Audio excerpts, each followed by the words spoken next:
I'm just kidding. I'm not going to do it again. Now half our listeners turned it off because they're like, I already listened to this episode. We heard this one. I know it sucks. All of our but we have like a whole bunch of birthdays that are like right in a cluster here. Because I think after this, we're done with birthday intros until me again in October, right? That's right. Yeah. Who knew? So many by the way, it's Shannon's birthday. This is why we're having this Shannon's Goddamn birthday, right it is. as well as Flo's husband's birthday. Right. Terrain. Yeah. Mm-hmm. Right. And as you can tell, Flo is not on this episode because of that. So we can see where her priorities are and who is important and who is not in her life. And I have to say, I'm a little disappointed in that. Deeply offended. Mm-hmm. Oh, my feelings are very hurt. Yeah. So hope you're happy, Flo. Thanks a lot. You ruined Shannon's birthday. Is Nate sitting in the corner watching you record? That's what he wanted, but no. I made him leave the room. He was like, I can just sit over here and watch you tonight. I was like, nah. A little clingy. That's I've never had an audience for the show before, so maybe this is a good time to try it out. So how's your COVID birthday been so far? This is your first COVID birthday, yeah? It is. Yeah. It was super eventful. I moved from my bed to the couch to our front room, which I call our reading room. I hear that's very nice this time. We're very sophisticated. I did that all day long. So yeah, it was incredible. COVID birthdays are dumb. Yeah, that's how I felt last week too. It's just, you don't get to be around people. It's the same day. Every day is the same day. It's not even like weekends aren't even different anymore. No, I know. I'm just figuring that out. So my weekend transition was, so the job that I had before was ran different days every week. So I never really had a weekend. And then when COVID hit, I was like, oh, sweet. I'm actually I don't have to go to work every Saturday and Sunday anymore. This rules. I have a weekend. And now I've I don't have a job. Every day is the weekend for me. Weekends are literally meaningless. So I've gone full circle with the weekend since this began. This is also, isn't it 1 year since the first time we had Councilmember Katie Valenzuela on the show? Yes, actually, that is true. Yeah. That came up in my Facebook memories today. We all took that little selfie. That was before Flo was on the show. Shannon had just become a host. And we had Katie over and we all did it right where that green table is for people who are watching. We recorded the show. That's what. Right. We recorded the show. That's what we did. It's going to be a headline in the California Globe tomorrow now. No, but Katie she was a young upstart candidate for city council. Right. Kind of a long shot, challenging a fairly well-liked incumbent. The establishment did not believe in her, and she pulled it off a month later. Mm-hmm. Incredible. Yeah. She would go on to become... about it right now. She would go on to become the only light in the vast ocean of darkness that was the March primaries of last year. Yeah, that was a rough one. But then, thankfully, the whole world blew up because of a global pandemic, and we had something else to think about really soon after. So that was good. And here we are. Still. Thankfully, here we are. Thankfully. And now it's Shannon's birthday. Happy birthday, Shannon. Why don't let's get started on the show so you can go celebrate. All right, let's do it. By going to bed. Voices, the things they said. Voices, some from those dead.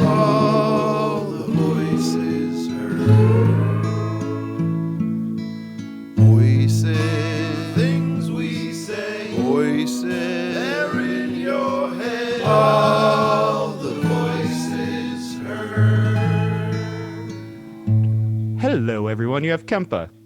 And Skylar. And Shannon. And Flo. And a very special guest today. We have our very good friend, Niki. Niki is a human rights advocate and street outreach worker here in Sacramento. How you doing today? Hey, I'm keeping up and glad to be here. Thank y'all for having me.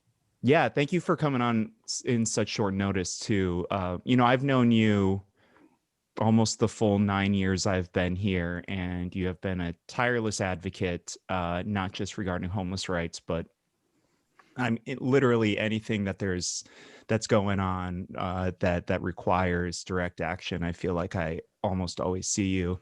So I'm really excited to have you on today.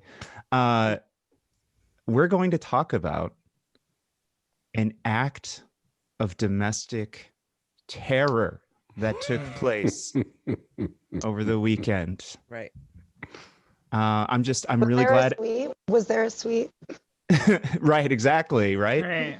I'm really glad all four of you are okay. I'm hanging in there. Let's talk about this. Niki, do you want to lay out what happened Saturday night here in Sacramento? That this act of violent domestic terror. Well, yeah. I mean, I'll begin to try to share a picture. I think, obviously, I appreciate your satire, but have to be clear, right, that their rhetoric is what is violent. Right. And that's an ongoing problem with the city of Sacramento and the police department and the media that capes for them. And so got to be clear about that. But yeah, I mean, as you can hear, my voice is gone. That had to do with a lot of the shouting and the chanting while leaving. Not so much at the mayor's house, but I can tell you that there was a press conference earlier in the day that invited people to come out, that invited the press to come out and listen and hear what people had been experiencing in terms of repression from the police department and, honestly, violence and really serious trauma from police and white supremacist harassment. The same folks tweeting about this now or writing articles about it now are not the folks who that were writing about the mayor's house, are not the folks that came out to listen to the young Black people and people of color that were sharing their voices earlier in the afternoon. So we can start there. And then we can say that folks marched to the mayor's house, as folks have done many times in the past. And this time it was beautiful. There was a focus around, deaths of folks outside. There were 550 small placards placed on his lawn that had to do with those that we've lost during his tenure as mayor. People like to talk about how he's, done the most as mayor. I mean, he's 4 years in plus, so we're done hearing that he's done the more than anybody else. People, whatever, I could talk about that more, but to stick to Saturday, there was a group of folks outside his house for quite some time, and people shouted and people knocked on his door and people rang his doorbell. And but there's been some obvious lies in the media that are like pretty clear propaganda stuff that came up that probably happens from only listening to a mayor's perspective. Like rocks thrown or threats made. So you're saying no rocks thrown, no threats made? Yeah, I mean, I was there the whole time, I'll say that. And I didn't see a rock and I didn't hear a threat. I heard a lot of call outs. I heard a lot of calls to power, truth to power. I heard a lot of honesty. I heard a lot of cries of desperation. I heard a lot of frustration. I expressed a lot of frustration. I didn't hear any threats of violence. We even asked him to come out. We know he likes to talk. And yeah, thank you for driving home that what I was doing earlier was satire. This is also a radio show, and I don't know how well that my satire goes over sometimes, my tone.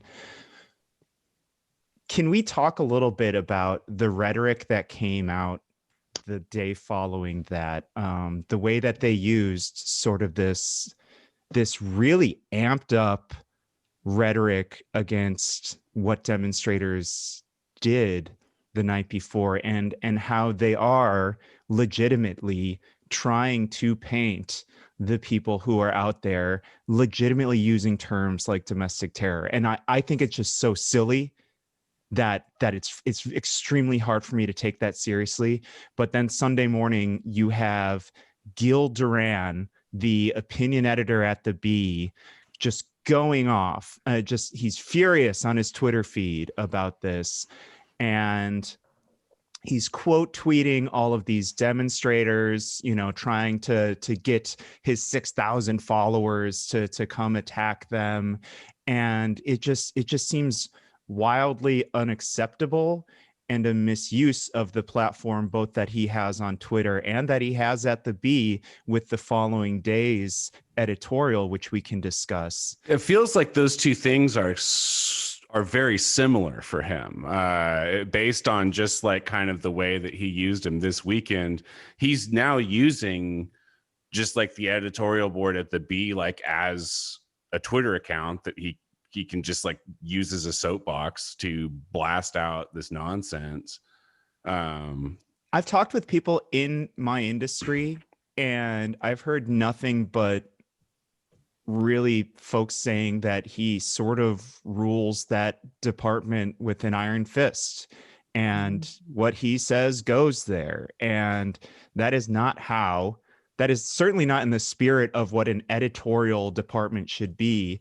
Not saying that many dailies have pulled off, the dream in the history of this country, but I think what he is doing there is in particular very gross. So let's talk about that. He starts doing these rageful tweets Sunday morning, and he's quote tweeting all these folks, I believe, including Niki, and retweet. Yeah, and he's accusing folks of anti-Semitism. So can we talk about that a little bit? Can we talk about where that's coming from? Absolutely. I would like to, of course, hear other people's takes on that. My take on this is pretty simple. It's a really broad stroke to paint with, to automatically say that for somebody who is in a position of power, that anything said against them is automatically fill in the blank ism based on their identity. And I think we're better than that.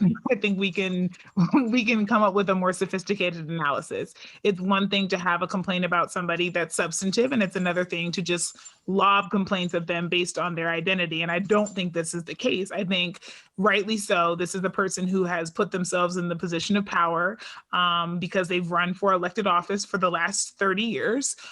This is a person who has assumed some of the highest offices in this state. And this is someone who has been appointed by someone in the highest office in the state to be over a homeless task force, and then has basically,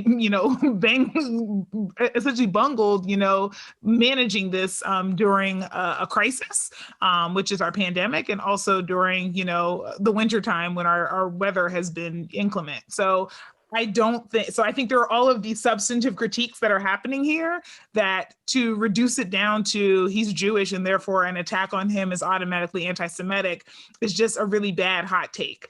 And unless it's fucking lazy, right? Yeah, unless somebody was there with swastikas and yelling anti-Semitic or wearing 6 million wasn't enough shirts like they were at the Capitol insurrection and the white supremacist coup attempt that happened in January. I don't think that you can just automatically make that kind of assertion, and I think to do so, like Skylar said, is lazy. Well, I think it also using such a lazy take in the media affords them exactly what they want, which is to push this story over and over and over again and use it, you know, day after day after day. So now they can they have this same story in a new way, right? That this act of violence was committed against our Jewish mayor, and it was clearly anti-Semitic, and that this is a new story from the day that it was before, which was that it was, you know, local terrorism, which is a different story from the day that it was before, which was that it was vandalism, right? Like, it's just like searching for ways to perpetuate a really dysfunctional narrative that doesn't actually get down to the root cause of why people were compelled, rightly so, to show up at a direct action in front of the mayor's house. Like, this isn't the first time that people have shown up in front of his house. It certainly won't be the last time.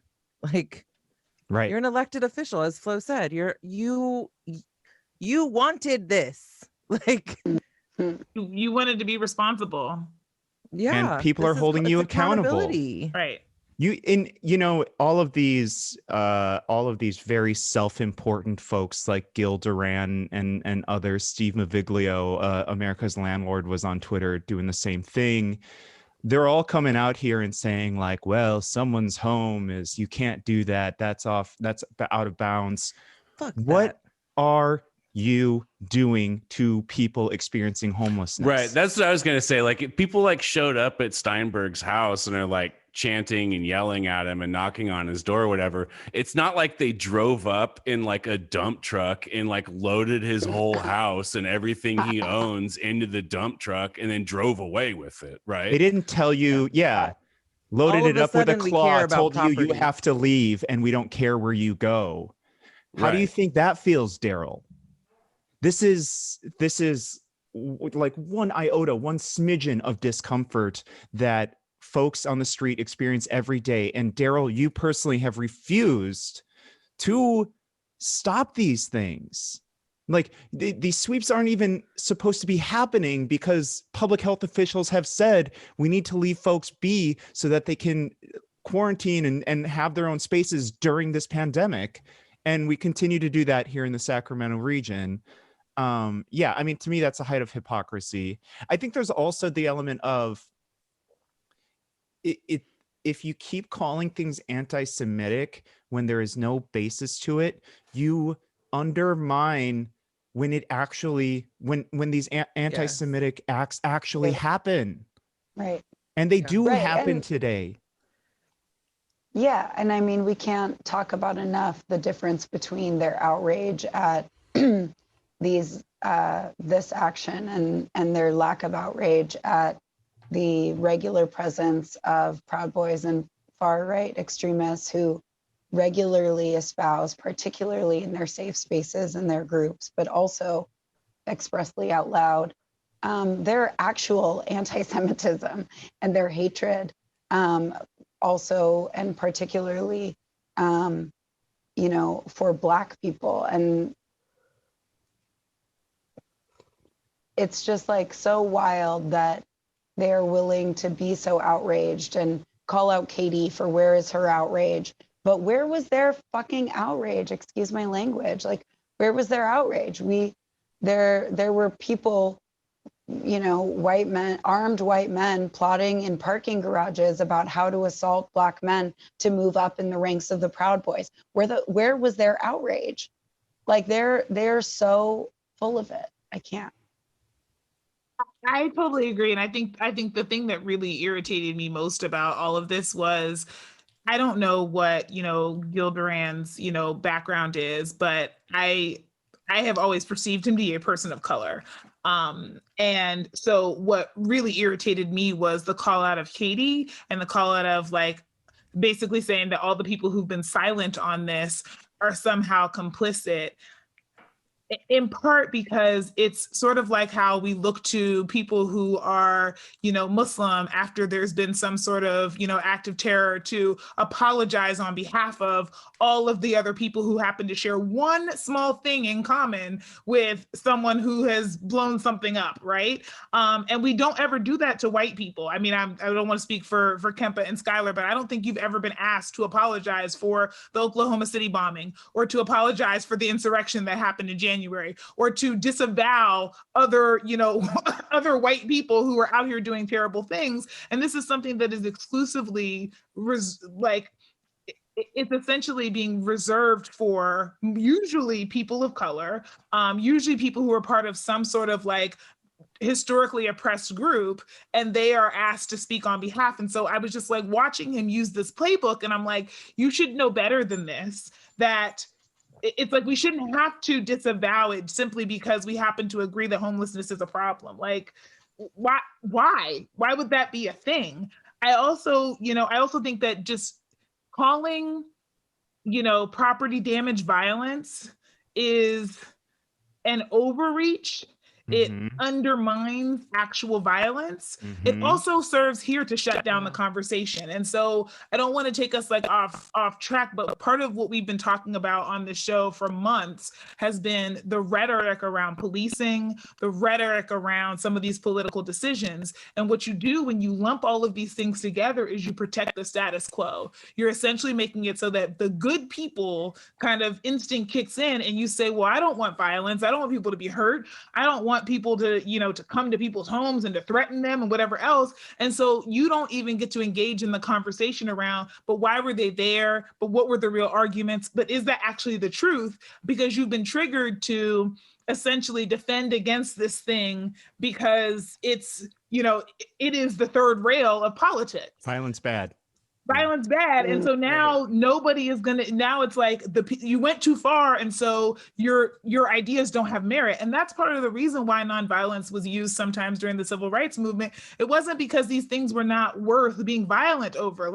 Racism is violent inherently. Classism is capitalism is violent. But the idea was that you set yourself up for the conversation to be shut down when you have been strategically positioned as having no power, when you initiate the violence. And so the idea was that this is a tactic, not that violence, when being used to respond to state-sanctioned violence, is inherently immoral.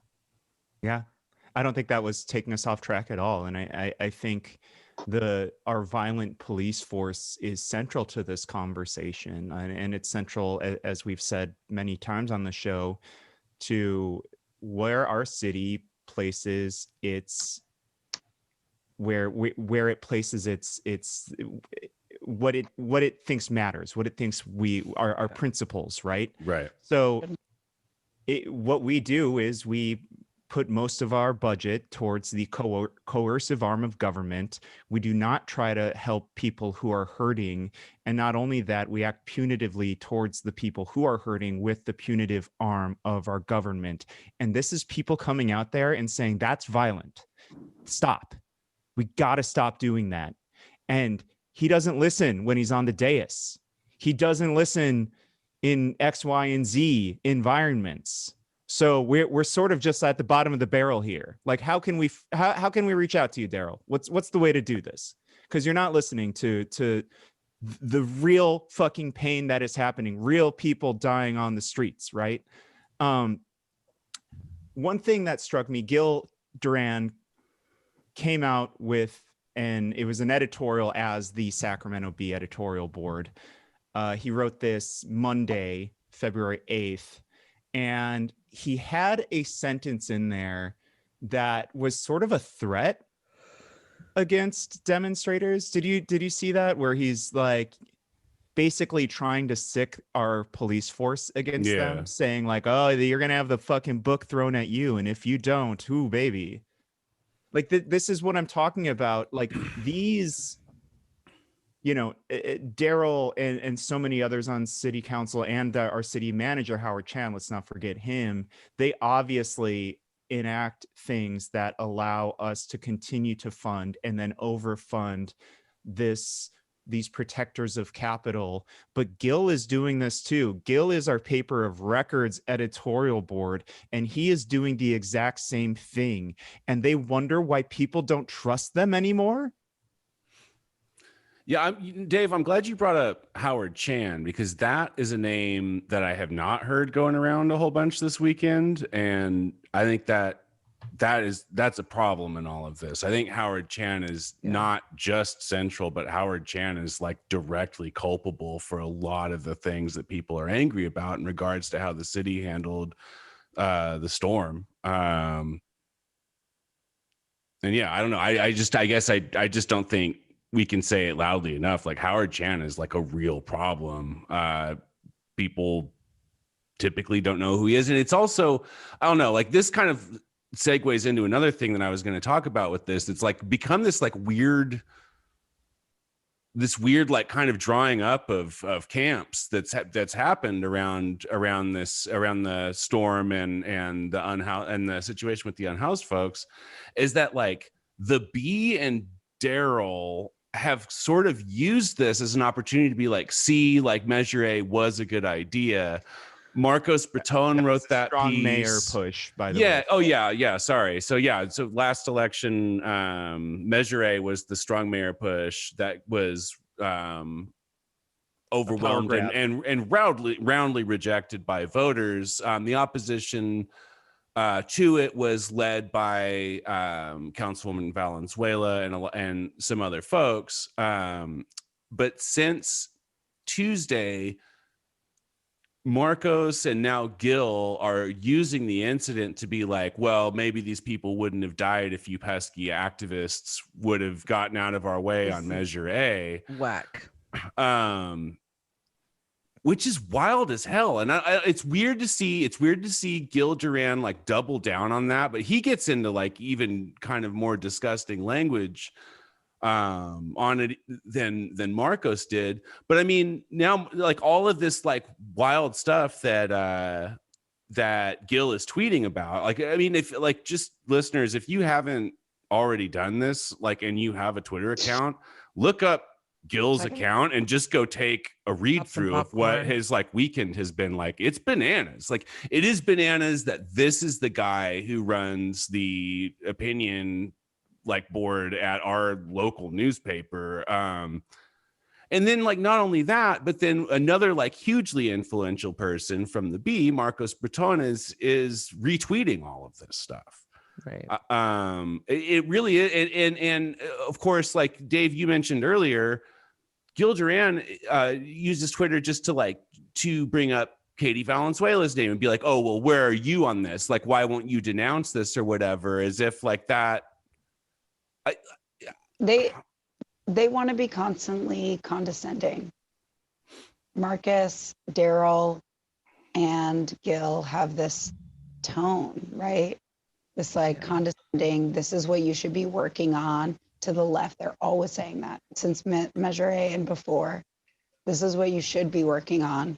You know, I wanted to mention like in this term of like Gil has tried to call out the ongoing legitimacy of the California Homeless Union for putting out a solidarity statement, recognizing that they weren't involved with the action on Saturday, but that they support those folks, and calling to, like you said earlier, Kempa, the long-standing violence of the state against people outside, and kind of calling on them to recognize that first and foremost before trying to blame people for some kind of property violence, that especially when they're attempting to create the largest vision of it that is possible and not at all what happened.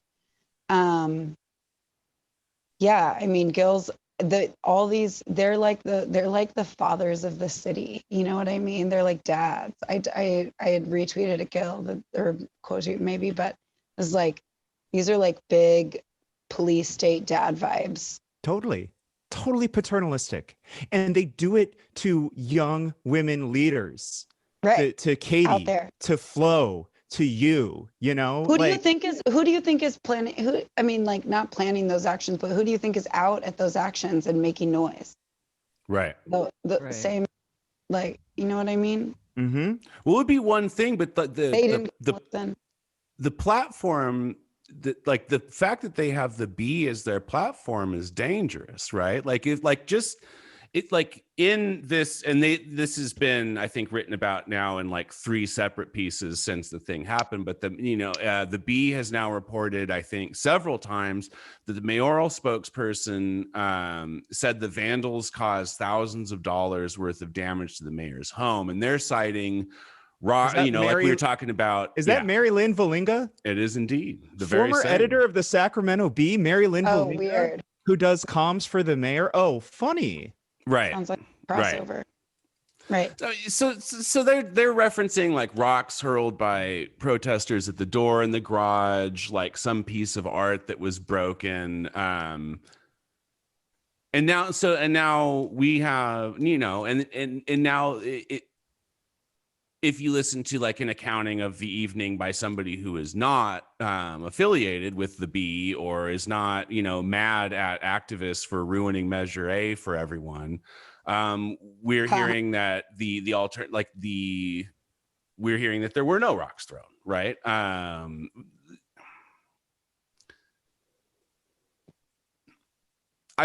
don't know where I'm driving at exactly with this. It seems dangerous to allow to like report on things in this way without verifying anything, right? This is often the case when you deal with cops, or often, well, I mean, not always with political officials, but definitely with cops. News outlets, particularly TV outlets, they basically, their work is propaganda. They hear what the cops have to say, they write it down, and they view them as authorities when they should be viewed as stakeholders. The police have a stake in coming off as the good guys here. They do. So does Darrell. And so if they're just getting their side of things, yeah, that's a total problem. And obviously Gil doesn't respect any demonstrator. Gil doesn't like poor people. Gil doesn't like rent control. Gil doesn't like he's fought all of this stuff. Yeah. Gil loves Darrell. So yeah, I mean, yeah, I think you're right. I think you're going down a path that I think we all see where you're going here. Can we, I know we don't have too much time. I wanted to drive home a few other examples of violence against our neighbors experiencing homelessness for folks who might not know. And then also I want to start talking about, we mentioned Gil attacking Katie in particular, which he did on Twitter today. I want us to get to that before we finish the episode. But here's a couple other examples of state violence against people experiencing homelessness. They hire that company, that contractor company, to go out and break down all of these camps, Forensic Clean. And as Forensic Clean is doing that, there are demonstrators there watching them, and a man literally draws a knife on the demonstrators. That's pretty I mean, I don't know how much more overt violence you can get here, right? I mean, yeah, I was there, and the reality is the act of destruction that they were doing was far more violent than the hyper masculine reactionary pull of the knife. That's true. Yeah. But that's another, I mean, that's like a whole other show, I bet. But this violence is more than their criminalization. Their criminalization is hell of real. It's hell of violent. People explain it outside as torture. They explain it as monopoly. They explain it as, no safety. And that's not good enough. That's not good. We can't continue. It's terror. They're being it's terror. Exactly. And I have to say, it's not just the violence of criminalization, it's the violence of poverty, right? It's the violence of white supremacy. It's the ongoing violence in our systems that pushes people to these edges and that keeps working people in the fear of these edges, right? That's the violence too. It's like Flo was saying earlier about the violence of capitalism, where people are held at the threat of houselessness, at the threat of starvation to keep working, especially now under COVID, right? Right. And folks outside are just subject to so much. I mean, I know Shannon can talk about it. The things people are subject to outside is so violent, and the reality, their ongoing attempt to survive in this world. Capitalism necessitates their suffering, and that is violence, and policy reinforces that daily. And Mayor Steinberg's policy has reinforced that since day one of his mayorship. No matter if he's done more than any other mayor on. He has not. He's gotten more money. That means something to him, but it don't mean shit to the people who don't see it. In fact, they're like, where the fuck's my money? It's a super low bar too. It sounds the same to me as when people tout like, oh, like Joe Biden is running the most progressive campaign like that any Democrat has ever run. It's like, if you think that sounds like a good thing for the Democratic Party, like, I don't know what to tell you. Like, narcissists. That's like an indictment. Shannon, the way you described that Wednesday morning after the storm, I mean, is that not violence? Oh, I mean, 100%. That was our local government saying, we hear, feel, see everything that's happening outside right now, and we're choosing to leave people out there, and we're not coming up with a triage plan for the next morning. Like, what actually was their plan? If there were not people who do street outreach, if there were not nonprofit service providers who do frontline work, what would they have done? Like, more people would have died. So again, this is bringing up like what Niki said, which was these policies or lack thereof that continue to perpetuate these states of violence. And I think the other part of this that has to be said is that Darrell himself, with that tantrum that he threw that night at city council when he shut that meeting down, he silenced people. He actively participated in the erasure and silencing of people, and that was an act of violence. So there's a buildup of sanctioned violence in this community that, like, people have had enough. And the thing is that this is violence that directly impacts people that we know and we love. People that, like, the people that showed up for help at my program the next day, I knew all of those women. Like, those are women that I was thinking about as I'm going to bed, thinking we've got to be there for them the next day. Like, these are actual people. They're not just fucking numbers, right? And for listeners, these were women who showed up shivering, just frozen to the bone, needing help from Shannon and her colleagues. And if they didn't get it, they probably would not have made it. And that's just like the people who are in that general area, right? Like, there are outreach folks who have to go into encampments that are secluded, people that were stuck in their encampments because the storm was so bad. Like,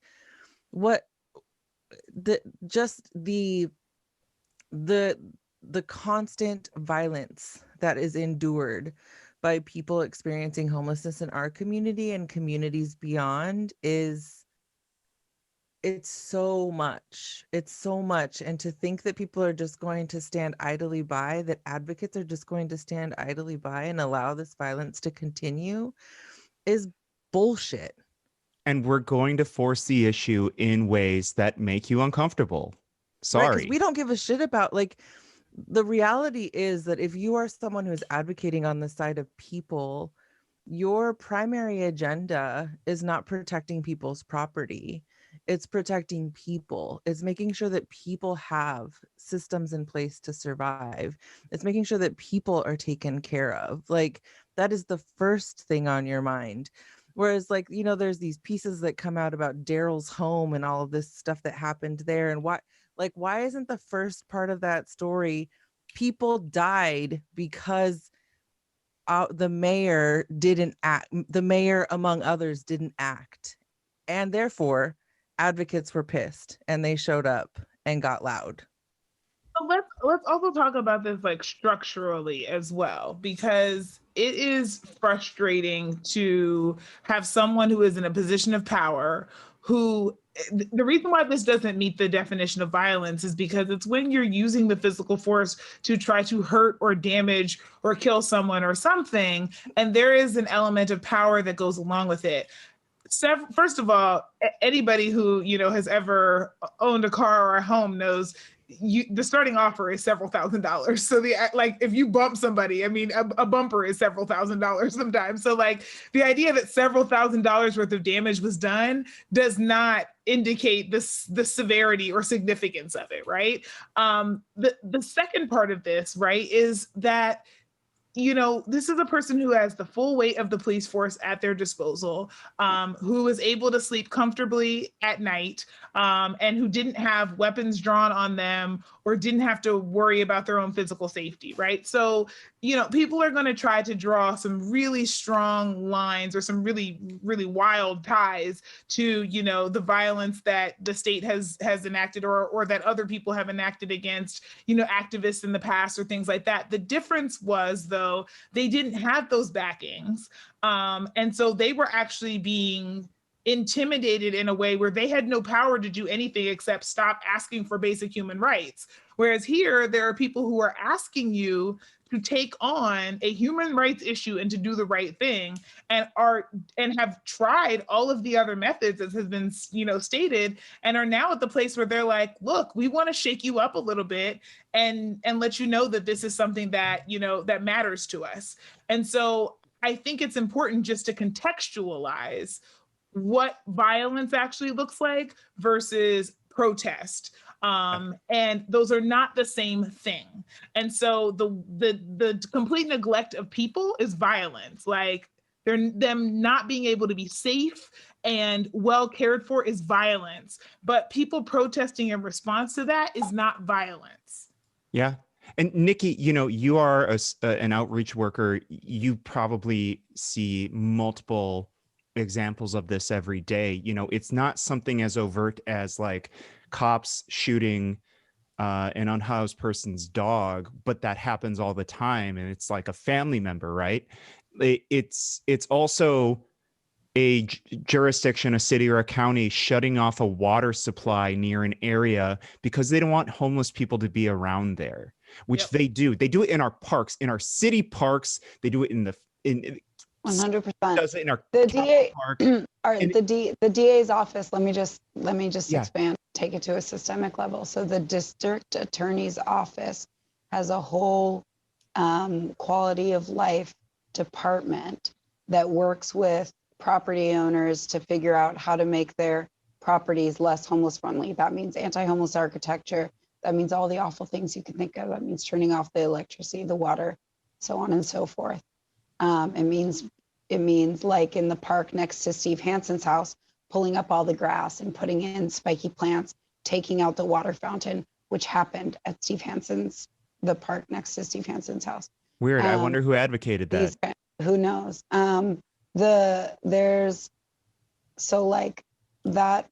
That part is hella real, and that district attorney's office as well is super complicit in this violence, because what they've also done is created this nuisance offender program. Has anybody heard of it? It's like they bundle infractions, quality of life infractions, into a misdemeanor so that they can jail people. And then they call it a service provision because sometimes somewhere after all the police harassments for your quality of life issues, which of course we can say are misnamed, and I can talk about that for a show, but they will coerce you to either go to jail or take this one or the other option, and often not take one or the other option. It's not always an option, and often it's just jail. And so they collude together. I mean, it's classist violence, racist violence. It's the way people get to the place that they are, and then how they're kept in that place is violent. And that's it. The other thing that's happening a lot right now is when you have people who show up, like advocates who are showing up to help in these certain situations, right? Like advocate that, think of like a cop watching scenario where you're standing back and like watching the situation, but you're an advocate. So you're like, hey, I know that person, like trying to get closer to the person that the cops are interacting with, and they now like bring their cars in such a way that like you can't see them, and then they don't let you closer. Like this is a thing that I've done, like if I'm driving home from work and I'm like, oh, that's whoever that person is, like I know them, I'm gonna pull over and see if I can help and just like vouch for them and be like, they're cool, like they were with me a minute ago. And they're like, like you can't even get close anymore. It's like cops don't even They like, don't want they you know. to see it. They don't want you to be around. They don't want you to see it. They don't want nothing. They're just They know like, they're doing a walking bad. out. That's why. Oh, 100%. Yeah. They're Because right. those No, are the same cops that are supposed to be the ones who like are taking care of people, right? The impact team. Yep. team, hot team, 100%, 100%. Homeless outreach team for acronym folks on the radio that obviously ostensibly they've been created to help people experiencing homelessness. They do just as much of this reactionary broken windows theory enforcement that every other cop does. And this is in an ostensibly, again, progressive California. Weird. We don't have too much time. Can we also just mention, of course, Gil was coming out hard against Katie, trying to get her to condemn the violence. Weird, she's not condemning the violence. And then it turned out friend of the show, Mike Blunt, mentioned that during that moment, during that night when this all was taking place, Katie was actually at the warming center volunteering with a bunch of people.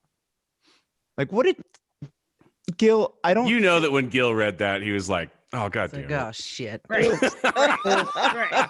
Right. Shouldn't have said that. Well, and then he just went after Mike for being a reporter, which like real nice bad faith attack on an industry colleague there, Gil, when you are basically ruling the roost at our local daily's editorial page. And you know, all Gil does is personal vendettas. He doesn't like Katie. Clear. It's so He clear. doesn't like Katie. And then on top of that, he really doesn't like Katie because he doesn't like her chief of staff. Right. So Gil is gunning for her every chance he gets. And for him to act like, oh, I'm, everything I'm doing is above board. But absolute bullshit, man. Like you run that board just in the worst way imaginable. And I am embarrassed. I mean, we got to see just how above board all of the Twitter tantrums and the weird like call outs and the like this guy, he's precious. He is precious. It's his work, right? A piece of work. A piece of work. Weirdly, like poorly written too, for somebody who does this for a living. This like second paragraph of the piece in the Bee, of this op-ed that came out in the Bee,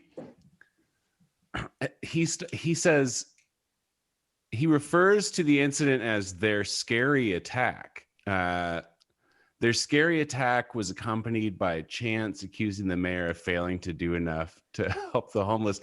I don't know why. Maybe that's just me, but like that scary word choice. Yeah, the scary attack.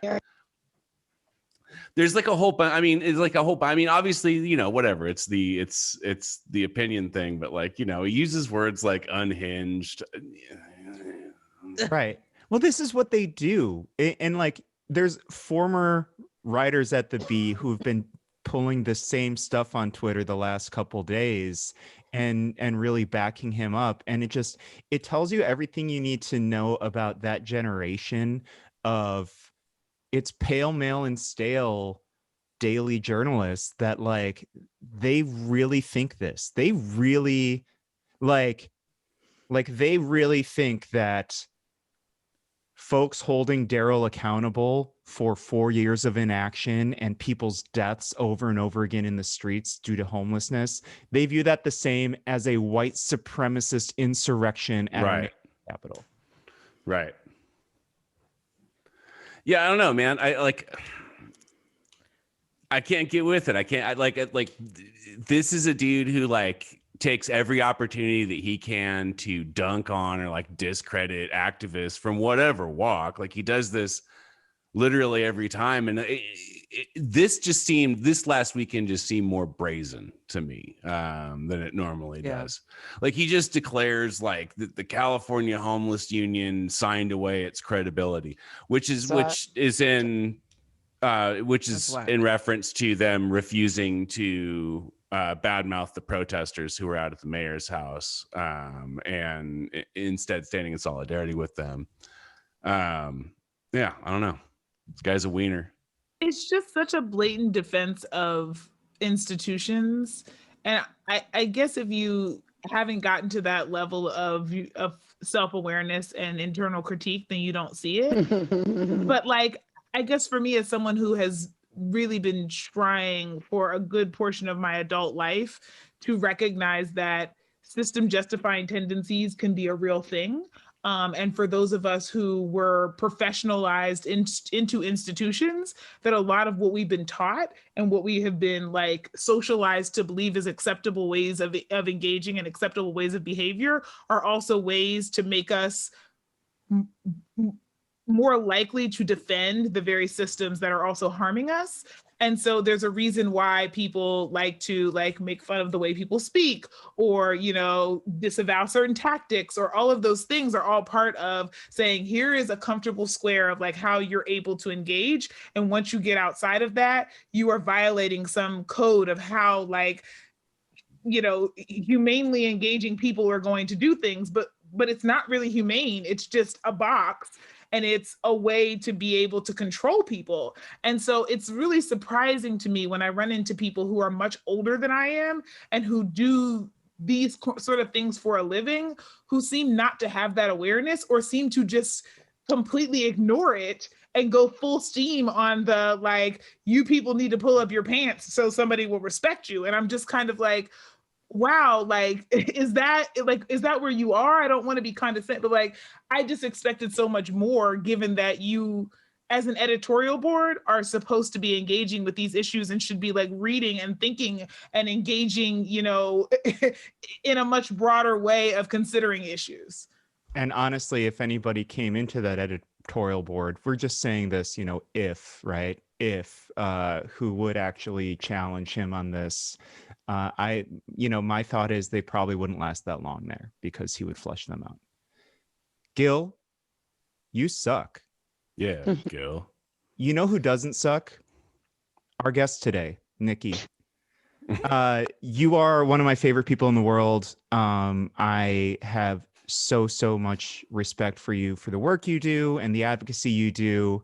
Thank you for coming on again for this one. I think there's a lot more conversations that we can have with your expertise in the future. So if you're down for it, I'd love to have you back sometime.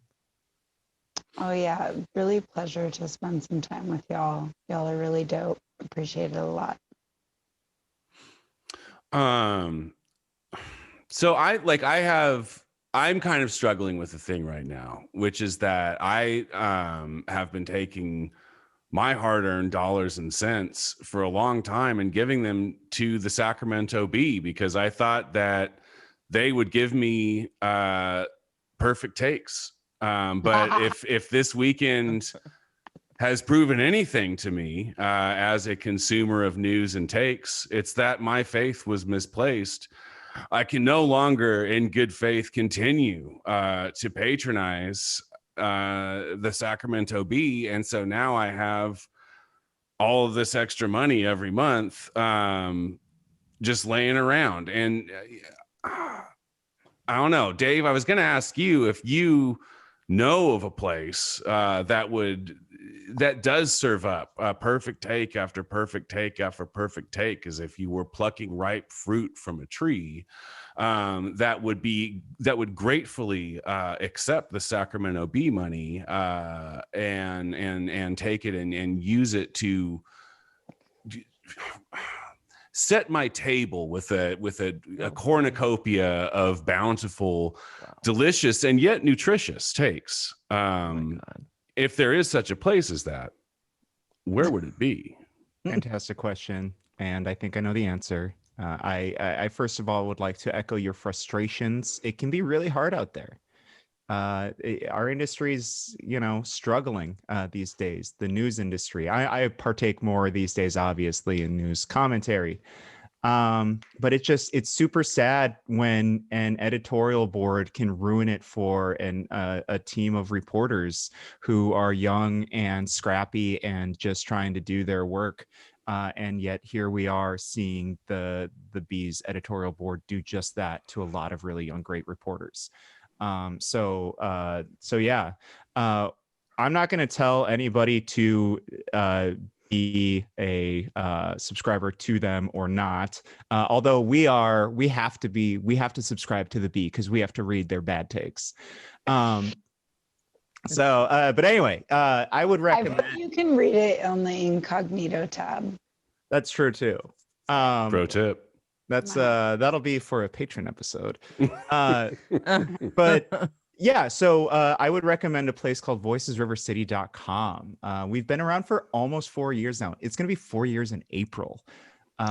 We started out doing news and arts coverage, some really beautiful stuff, a lot of great truth to power commentary going on there, and it's been just really fun to watch it grow. Of course, we have the Sac Follows the Money project, where we show who the bastards are giving all the people in City Hall money. And then, of course, our current iteration is this podcast, where we just hop on twice a week and give perfect takes. Now, our Tuesday episode, that's free for everybody. You can just subscribe on your app, and you can just listen it up. And we are also on 103.1 KUTZ FM Cuts. The Cuts. Tuesdays at 5 p.m. on your way home from work. And if you are not able to listen then, you can listen on your way into work. Wednesdays at 8 a.m. We are on social, of course, Facebook, Voices River City, Twitter and Instagram at Voices River City. We have a Patreon. And that's where you can get our second episode every week, every Friday, for as little as $5 a month. That's a beer at the bar you're not going to. That's a third of a monthly SAC B subscription, I think. I don't know. I don't know how much you pay for the B.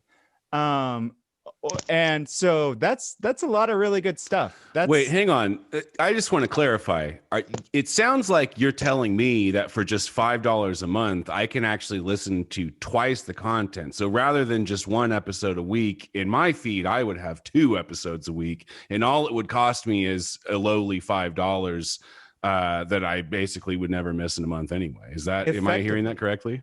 I think you just said that more succinctly than I, in the course of 131 episodes, ever could have.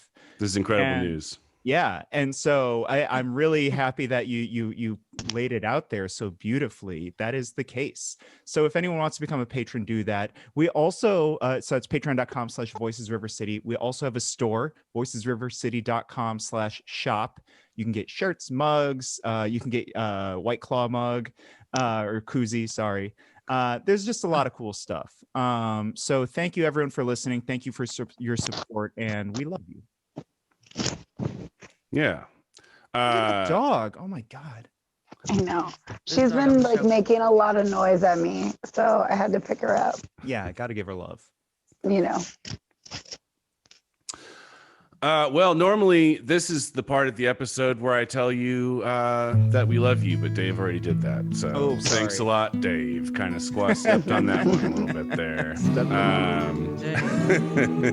But in addition to loving each and every one of you, we also want you to stay safe.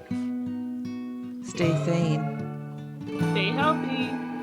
And stay the fuck away from